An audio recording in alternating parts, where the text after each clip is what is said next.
Well, I was born and raised in downtown Marquette, so I've been going to the theater my whole life. When I was a kid, my mom would give me a quarter and a dime, quarter to get in and a dime for some penny candy, and we'd watch the Saturday matinees. So the front marquee was lit. It was kind of an exciting thing downtown, and to see it fall into disrepair was not heartbreaking, but kind of bad for me. So it was great to have an opportunity to redevelop the theater into something useful for the downtown area.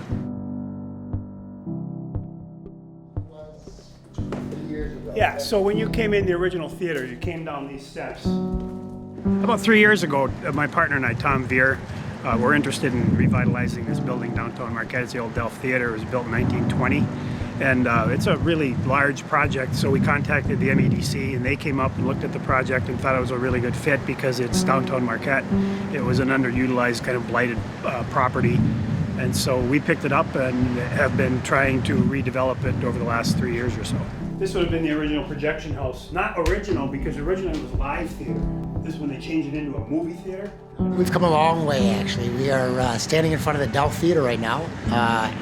We've been working with the MEDC to develop a project downtown Marquette, and this first part of the project is the Delft Theatre project, which will be a dinner theater restaurant. The idea is to take this 100-year-old building and restore it to its grandeur a little bit.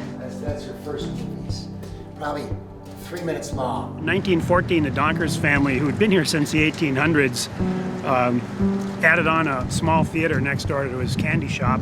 Sat about 300 people, and the demand was so great that about 6 years later, in 1920, he built the big theater behind us, which is 10,000 square feet, sat 1,500 patrons, and the newspaper articles at the time said it was the grandest theater north of Milwaukee. But over the next almost 100 years, it fell into disrepair, and so we've been developing it in phases. Phase 1 should start this summer, and MEDC has been actively working on a grant for that. It's just a walkway between two theaters. The MEDC has been there throughout and has really encouraged us to continue working on the project. It's still kind of a pre-development phase. One more thing that's pretty cool that you gotta see. We're hopeful that with the right opportunity and tenant, that in partnership with the MEDC, that we put together a great project for downtown Marquette. Well, Marquette's an interesting community. When I grew up here in the 70s, it was a coal town, and it was kind of a dirty town, and people would travel to shop, that sort of thing. It's really a community that's come a long way.